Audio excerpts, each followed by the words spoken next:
আমরা আগের ভিডিওতে 25টি কোশ্চেন নিয়ে আলোচনা করেছি। নেক্সট যে ভিডিওগুলি আমরা আসবে সেখানে 25 থেকে 30টি কোশ্চেন থাকবে প্রতিটি ভিডিওতে।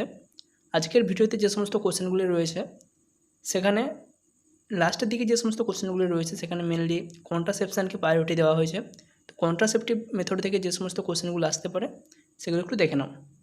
26 নম্বরে যে কোশ্চেনটি রয়েছে সেটি দেখো, number of tetanus vaccines should be given to a pregnant mother gravida 1। একজন গ্র্যাভিডা 1 প্রেগনেন্ট মাদারকে কতগুলি টিটেনাস ভ্যাকসিন দেওয়া হয় বা দেওয়া হবে?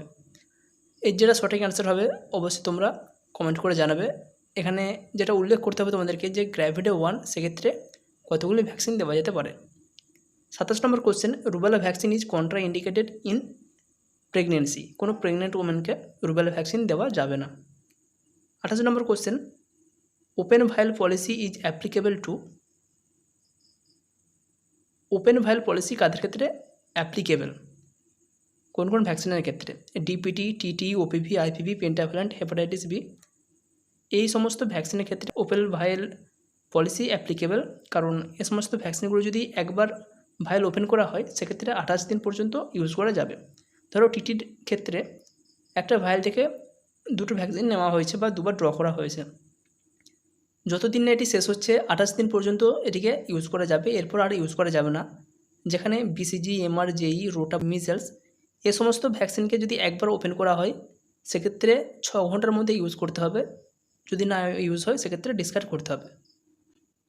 29 number question, diluent of measles stored at. মিজেলের যে ডাইলুয়েন্ট রয়েছে সেটিকে কত ডিগ্রি তাপমাত্রায় স্টোর করা হয়? 2 ডিগ্রি থেকে 8 ডিগ্রি। শুধু মিজেলস না, বাকি যে সমস্ত ডাইলুয়েন্ট রয়েছে সবগুলোকেই কোল্ড চেনে 2 ডিগ্রি থেকে 8 ডিগ্রির মধ্যে মেনটেন করা হয়। 30 number question, how many fully frozen ice packs are used inside vaccine carrier. Vaccine ক্যারিয়ারে কতগুলি আইস প্যাক ইউজ করা হয়? ফ্রোজেন আইস প্যাক ইউজ করা হয় 4টি। 31 number question, lifestyle modification is an example of. প্রিভেনশনের ক্ষেত্রে বিভিন্ন যে 4টে টাইপ প্রিভেনশন রয়েছে, প্রাইমোডিয়াল, প্রাইমারি, সেকেন্ডারি বা টার্সিয়ারি, এর মধ্যে লাইফস্টাইল মডিফিকেশান সেটি হচ্ছে প্রাইমোডিয়াল প্রিভেনশনটা আন্ডারে আসবে। 32 number question, measures taken to prevent occurrence of disease. কোনো ডিজিজ যাতে না ঘটে তার জন্য যে সমস্ত প্রিভেনশন বা প্রিভেন্টিভ মেজার নেওয়া হয় সেটিকে বলা হয় primary prevention. Prophylaxis administration of vitamin A oil in child is. চিলড্রেনদের ক্ষেত্রে যে ভিটামিন এ দেওয়া হয়, এ ওয়েল দেওয়া হয়, সেটি যে প্রোটেকশানের দেওয়া হয় বা যার এগেনস্টে দেওয়া হয় সেটিকে কী বলা হয়? যেহেতু এখানে ভিটামিন এ কোনো একটা স্পেসিফিক কন্টেন্ট দেওয়া হচ্ছে কোনো একটা স্পেসিফিক ডিজিজকে প্রোটেক্ট করার জন্য, সেই যেহেতু এটাকে বলা হয় specific protection. 34 number question, conducting pap smear examination to detect cervical cancer is a secondary prevention. কারণ এখানে আমরা যে ডিজিজটা হচ্ছে সেটাকে আমরা আইডেন্টিফাই করার চেষ্টা করছি এবং তার ট্রিটমেন্টের জন্য যেহেতু স্টেপ নিচ্ছি সেহেতু এটাকে বলা হয় সেকেন্ডারি প্রিভেনশান। 35 নম্বর কোশ্চেনটি বলেছে দেখো, early detection of disease and prompt treatment is called. এটিকে কোন প্রিভেনশান বলা হয়? 35 নম্বরের কোশ্চেনের অ্যান্সারটা দেওয়ার আগে একবার কমেন্ট করে জানাও, তারপর অ্যান্সারটি শুনবে। এর সঠিক অ্যান্সার হবে secondary prevention. Early detection of disease and prompt treatment is called secondary prevention. 36 number question, the level of prevention directed at a minimizing complication of disease.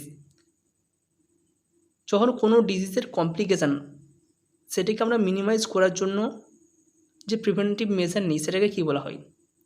সেটাকে বলা হয় tertiary prevention. 37 number question, oral contraceptive pills helps in birth control by. Oral contraceptive pills mainly কীভাবে কাজ করে? Option থাকবে, option থেকে choose করতে হবে। তবুও যেটা মোটামুটি জানার রয়েছে বেশিরভাগেরই, ইট প্রিভেন্টস ওভুলেশান। এটা ওভুলেশান হতে দেয় না। 38 নম্বর question, dose of DMPA. DMPA এর ডোজ কত?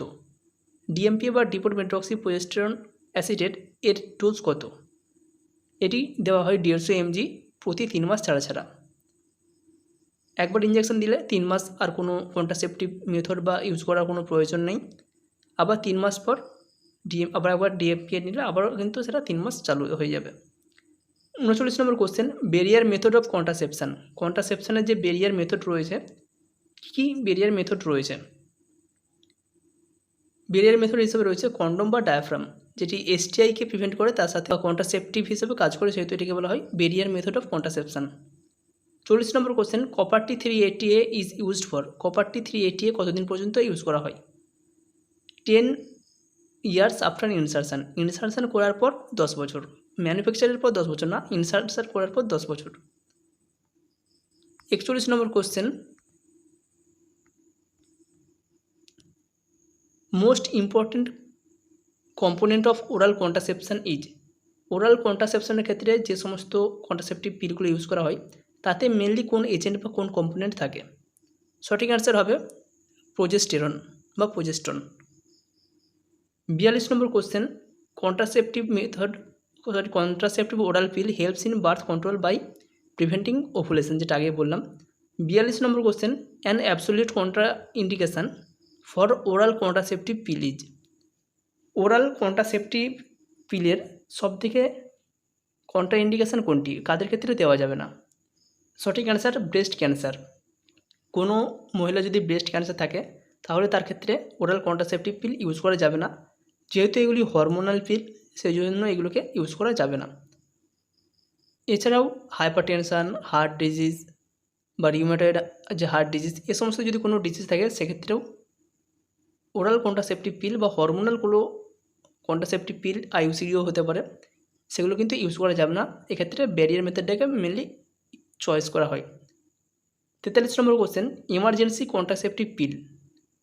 এমার্জেন্সি কন্ট্রাসেপটিভ পিল এতে কি থাকে? লিভোনর্জেস্ট্রল এতে থাকে, যেটিকে 72 ঘন্টার মধ্যে এই পিলকে ইউজ করতে হয়।